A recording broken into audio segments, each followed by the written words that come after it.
Dans le cas d'Adèle, euh,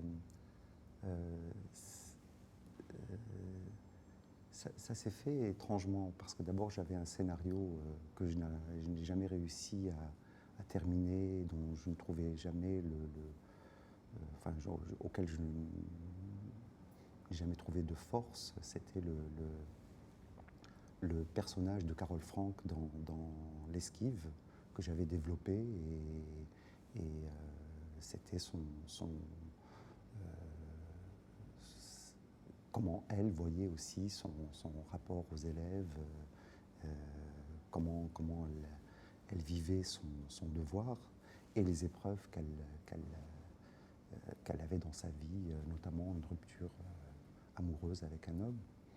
Puis j'avais laissé tomber ce scénario, et quand j'ai rencontré la bande dessinée de Julie Marot, euh,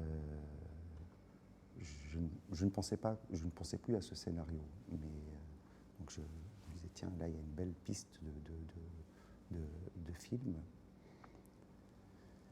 Et puis finalement, en écrivant, les choses se mélangeaient, et ce scénario est venu prendre un peu de place dans le projet. C'était excitant de raconter une histoire entre deux femmes. Et puis il y avait des choses aussi que j'avais déjà abordées, notamment dans L'Esquive, la rencontre euh, dont on ne sait pas si elle est du hasard ou si c'est le destin, ce moment où le personnage traverse un feu rouge, va pour rencontrer son petit copain, et à ce moment-là, il y a un coup de foudre, et si le feu n'était pas au rouge. Et j'avais abordé un petit peu ce thème dans L'Esquive déjà, avec la rencontre entre Crimo et Sarah, Lydia dans le film.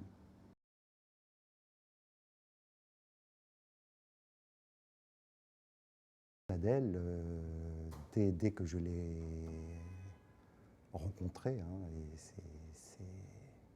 j'ai eu, comme pour Sarah Forestier ou Afsia Herzi ou Sabrina Ouazani, un véritable coup de foudre.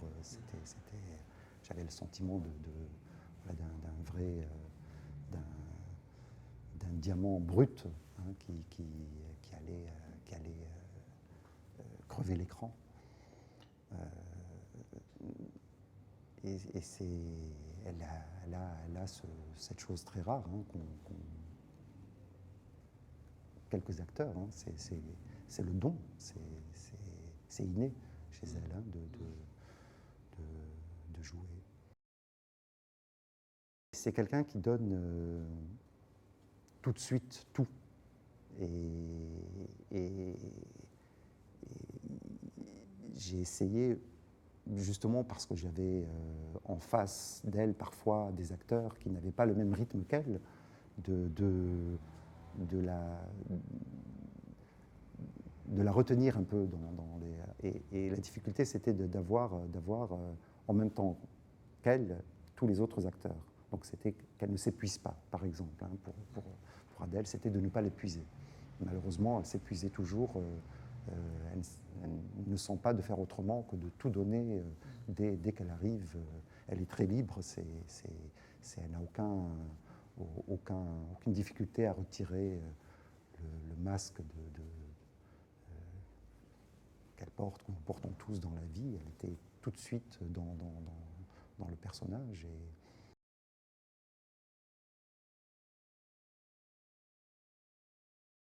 Adèle incarne tout de suite, elle est tout de suite le personnage, elle ne le devient pas, elle se l'approprie complètement, et elle se met là avec le personnage. Léa savait, par son expérience justement, comment se positionner par rapport à la caméra, et comment donner exprimer une émotion. Donc la difficulté est de lui dire de ne pas l'exprimer, mais de la vivre. Et d'avoir ces moments entre elles où elles sont toutes les deux dans le même état. Même si ça a été difficile ou douloureux, je ne lâchais l'affaire, comme on dit, que lorsque je sentais que je l'avais obtenu.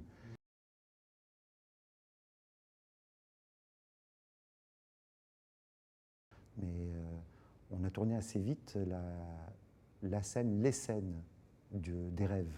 Donc c'était pas vraiment une scène d'amour, c'est Adèle qui rêve qu'elle revoit cette fille qu'elle a croisée par hasard avec les cheveux bleus, et elle a un rêve érotique. Donc on a tourné pour des raisons de décor, hein, assez vite les scènes de rêve. Mais c'est beaucoup plus tard qu'on a tourné les scènes d'amour. Il y en avait plus, hein, dans le film, des scènes érotiques, hein, il y en avait plus. Donc on les a tournées beaucoup plus tard dans le film. C'est les scènes de rêve par lesquelles on a commencé. Vraiment, on en a fait tout un monde, hein, de ces scènes d'amour, en disant qu'elles ont été tournées pendant 10 jours, ou qu'elles ont été difficiles, douloureuses. Moi, je ne les ai pas vécues comme ça. Ceux qui étaient autour de ces scènes, les techniciens principaux dont je vous parlais, ne les ont pas vécues comme ça non plus. Et je n'ai jamais vu les actrices les vivre avec cette douleur dont on a parlé. Et je pense que c'était des scènes beaucoup plus faciles que toutes les autres scènes, que les scènes de repas, que les scènes d'émotion, que les scènes de dispute, que d'autres scènes que j'ai tournées qui ne sont pas dans le montage, dont je ferai une version plus longue. C'était peut-être les scènes les plus faciles à tourner. Moi, je n'avais pas grand-chose à faire, si ce n'est de dire aux actrices, allez-y, vivez votre truc, je filme. Et Sofiane avait la difficulté de toujours d'anticiper le mouvement. Et elle, ça a duré, non pas 10 jours, ou même si ça a été tourné sur 10 jours, c'était des prises de 20 minutes, 30 minutes, qu'on refaisait une deuxième fois ou une troisième fois dans la journée, pas plus, parce qu'on ne peut pas... Je pense que les actrices avaient conscience que la caméra les protégeait aussi. Et que grâce à la caméra, grâce au son, grâce à la mise en scène, elles pouvaient se protéger derrière des rôles et pas derrière eux-mêmes. Donc l'incarnation a été plus facile, l'attraction a été plus facile, et la liberté de faire était plus facile. Maintenant, comme ce sont des scènes qui ne sont pas anodines au cinéma, pour l'instant, ou en tout cas dans le cinéma classique, on va dire, on a rarement vu peut-être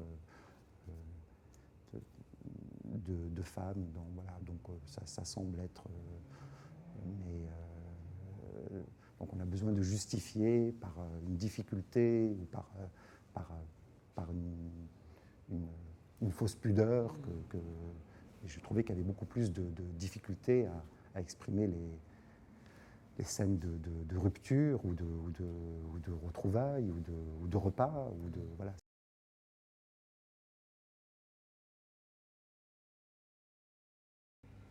Le personnage d'Adèle,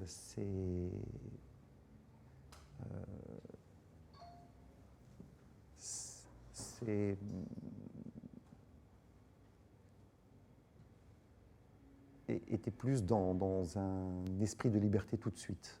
Au départ, elle faisait un travail pour acquérir entre guillemets, cet esprit de liberté. Mais il y avait déjà cette volonté d'en faire une femme forte, courageuse, pleine de dévouement pour les autres, et surtout libre et prête à prendre tous les risques par amour. Donc tout ça était là, mais elle a ajouté c'est parce qu'Adèle est comme ça, hein, très libre, sans préjugés, elle a une véritable maturité comme ça.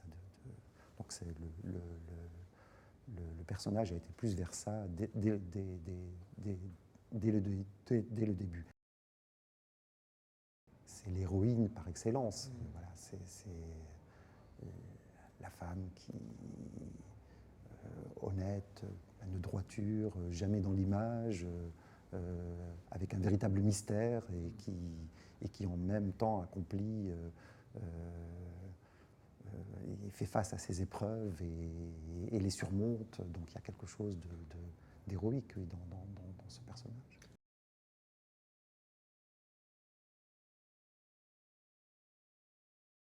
Je sais depuis le premier film que le récit va changer et que surtout la fin, je ne la connais pas. Ça, c'est devenu... j'écris une fin et je sais d'avance, d'expérience, que ça ne sera pas ça. Qu'il va se passer quelque chose, et j'espère et je souhaite et je prie pour qu'il se passe autre chose et que le film m'amène vers d'autres aventures.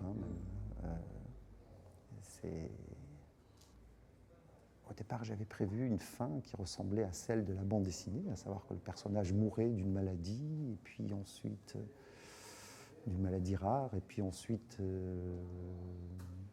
je trouvais que mourir après une rupture amoureuse, ça donnait un sens négatif à ce grand amour.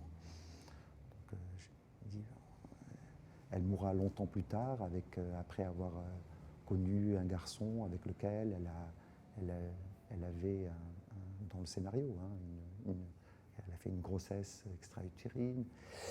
Et puis je n'arrivais pas non plus à la faire mourir. Et puis finalement, pendant le tournage, c'était évident que ce personnage n'allait pas mourir et qu'il devait vivre et vivre encore. Et que c'était très excitant de me se dire je vais encore plus l'éprouver par la suite, même si ça reste au stade de l'imagination.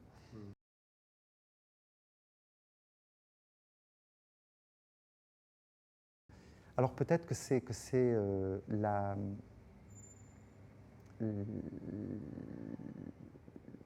force de vie, d'amour, la possibilité de s'identifier à ces personnages et qui a fait que ceux qui pourraient avoir un regard plus distant et plus critique sur le travail sont rentrés dans le film et n'ont pu s'empêcher d'entrer dans le film et ont perdu. Et je vous avoue que ça peut être tant mieux, la distance pour voir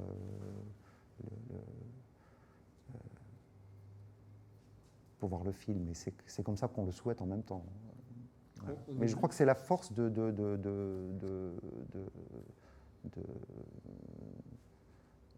l'amour qui se dégage entre les deux personnages. Je crois qu'on s'identifie complètement et qu'au moment de la rupture, on ressent leur douleur. Moi-même,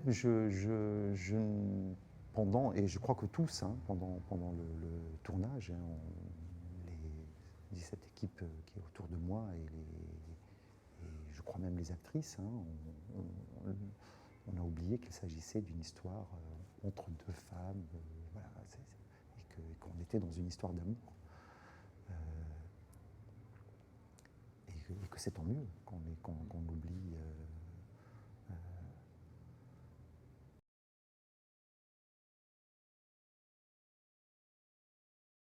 Je me sentais très mal à l'aise au départ avec les principes, les règles cinématographiques, enfin, comment on devait réaliser un film, à savoir un scénario minuté, réglé par avance, bien découpé, et on arrive on choisit des acteurs, on arrive sur un plateau, on a mis la lumière en place et on vous dit c'est là ta place, c'est la place de ton partenaire, ton dialogue, il y a une script sur le plateau, tac, ah non, ça a été minuté à 2 minutes 11, là on est à 2 minutes 14, voilà, tout ça. J'avais le sentiment que ça, je ressentais quelque chose de froid en moi, et j'avais besoin d'une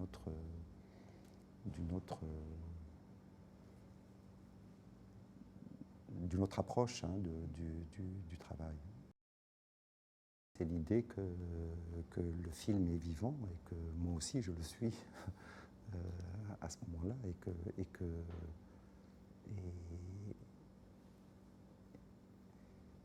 les choses restent ouvertes, libres.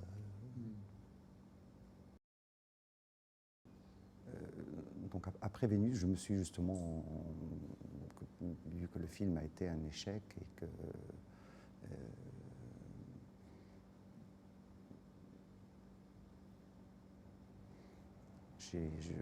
je me suis posé la question de savoir si je ne devais pas me remettre un petit peu dans les rails et préparer un film autrement, selon les règles, les conventions. Et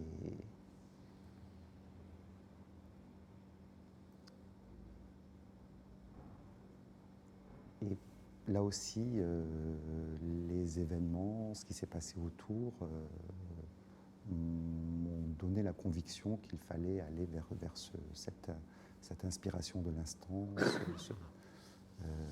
avec tout le danger que ça comporte, notamment pour la production. Mais c'était devenu pratiquement un acte de foi. Je me disais, soit effectivement je reste entre les deux et c'est inconfortable, soit je vais vers cette chose, hein, qui me pousse à aller faire comme je sens. Et donc oui, c'est devenu vraiment un acte de foi et un chemin de croix pendant le film.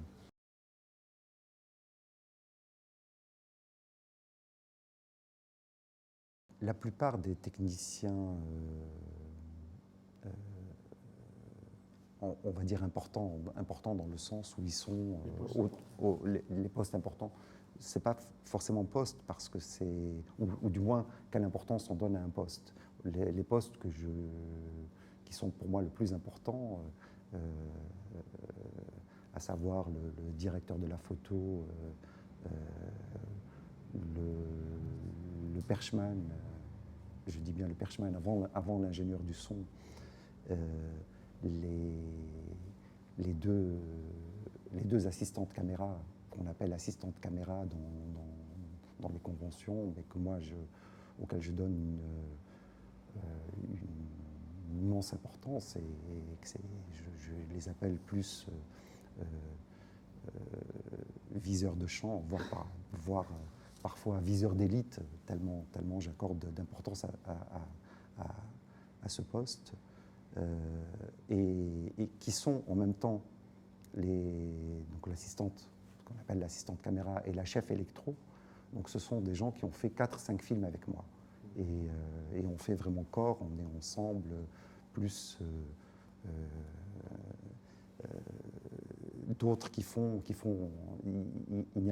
pas un poste vraiment défini, qui peuvent être accessoiristes, mais en même temps électro, en même temps second assistant caméra et décorateur.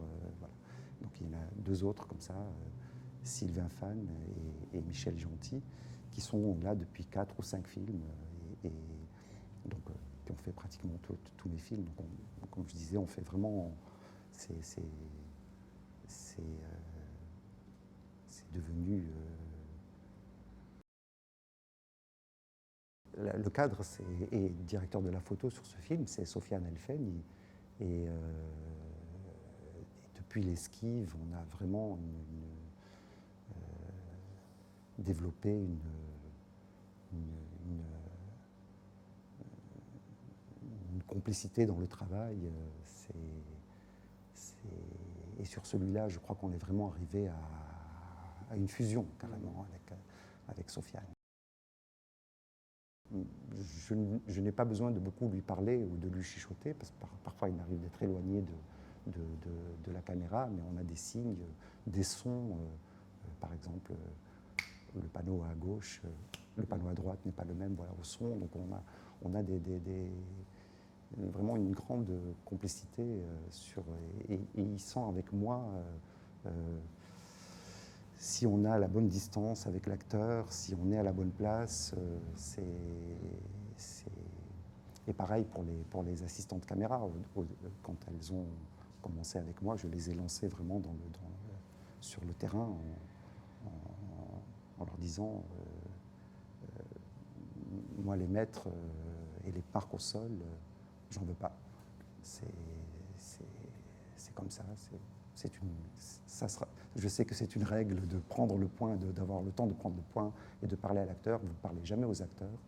Vous prenez votre point à l'œil. Vous devez vous entraîner à ça. Et on a fait des entraînements le week-end pour calculer la distance entre un acteur et la caméra.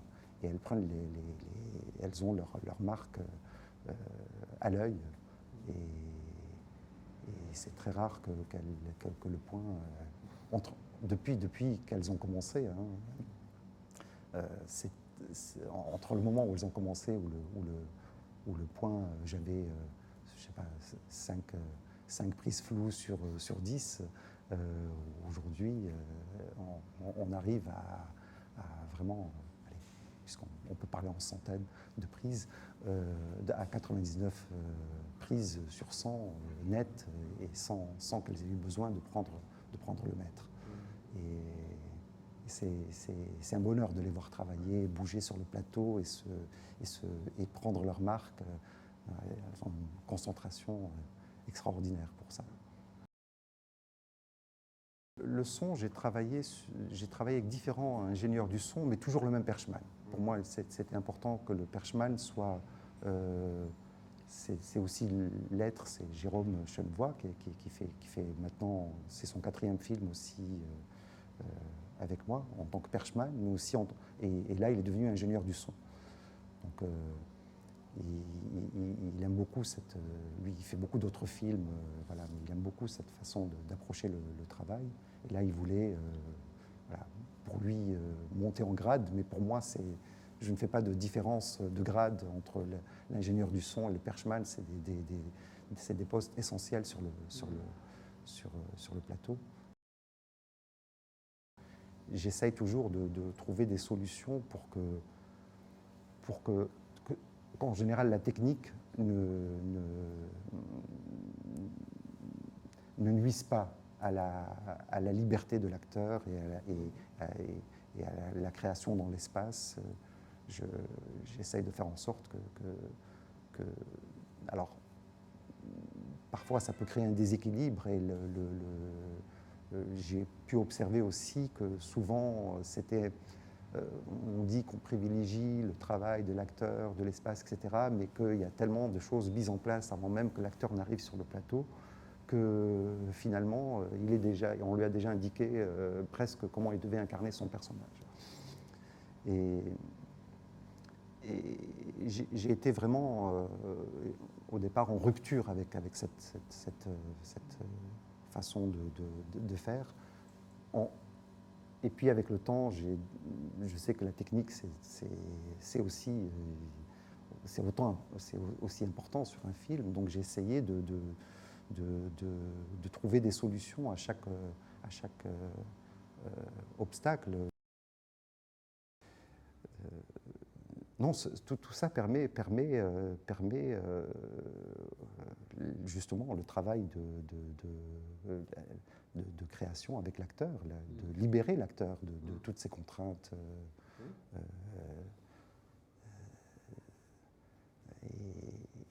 Et c'est là où je cherche toujours la limite à quel moment on ne peut pas faire complètement abstraction et leur donner une entière liberté, mais jusqu'où je peux leur donner cette liberté dans l'espace, sans qu'ils aient à subir une place, une marque au sol, auquel, voilà, de lumière. Est-ce que tous les...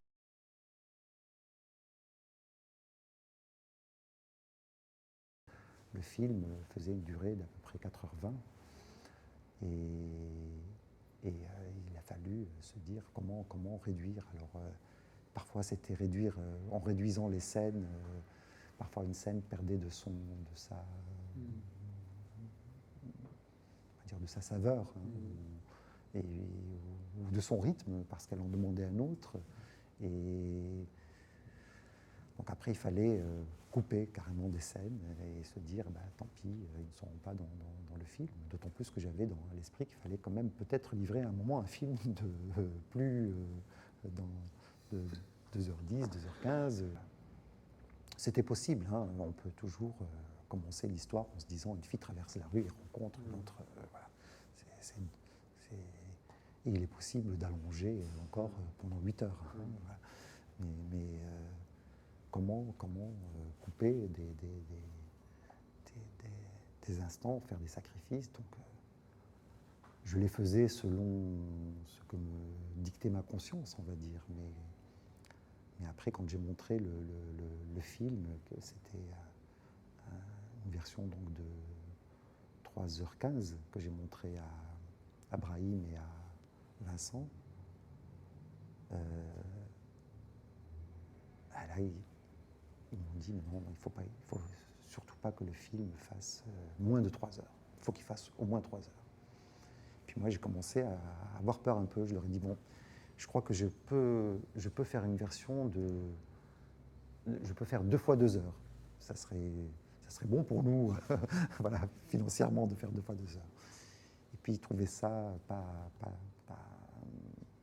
et c'est vrai que ça enlevait quelque chose au film de le faire en 2 parties. On a fait vœu comme ça. Voilà, on s'est engagé à ce que le film ne dépasse pas les 3 heures. Donc j'ai dit, bon, on va travailler sur un film de 3 heures. Mais ils venaient à la salle de montage et là, je commençais à leur montrer des scènes que j'avais coupées. Et ils me disaient, mais cette scène, il faut absolument qu'elle soit dans le montage. Il faut absolument qu'elle soit. Tu es fou, il ne faut pas la couper. Et donc jusqu'au dernier moment, je dis, oui, mais si je la mets, ça va. Donc, on a eu toute une période trouble avec Camille, Vincent et Brahim, où voilà, il fallait décider. Et puis j'ai dit, moi, de toute façon, ma version, on va dire, mais je n'aime pas dire ma version parce que c'est une version qui, voilà, celle qui est là, c'est déjà un gros risque d'amener un film comme celui-là, en tout cas à 3 heures, c'est très difficile. Il y avait vraiment une scène sur laquelle on a beaucoup hésité parce que c'était justement parce qu'Adèle c'était inouï ce qu'elle faisait dans le jeu. C'était extraordinaire, une scène où elle mange un sandwich, où elle raconte sa nuit d'amour qui sera dans la version longue, avec Emma. Et elle était, c'est vraiment du grand art hein, d'actrice. Hein. Donc, et puis, il n'y a pas de complaisance, je la coupe, donc on a coupé cette scène aussi. Et puis j'ai réduit d'autres scènes. La scène où les parents parlaient d'eux-mêmes, de leur travail, de leur restaurant, qu'ils ont dû laisser pour des questions d'impôts et des choses comme ça. Et puis sur toute la période où Adèle est seule et au milieu de ses élèves et doit faire le deuil de sa relation avec Emma. En sachant aujourd'hui, mais comme pour les autres films, sauf que je le sais mieux que pour les autres films, qu'il y a, hélas, ou oui, j'ai presque envie de dire hélas, plutôt qu'heureusement, d'autres possibilités de raconter le film, en tout cas d'autres,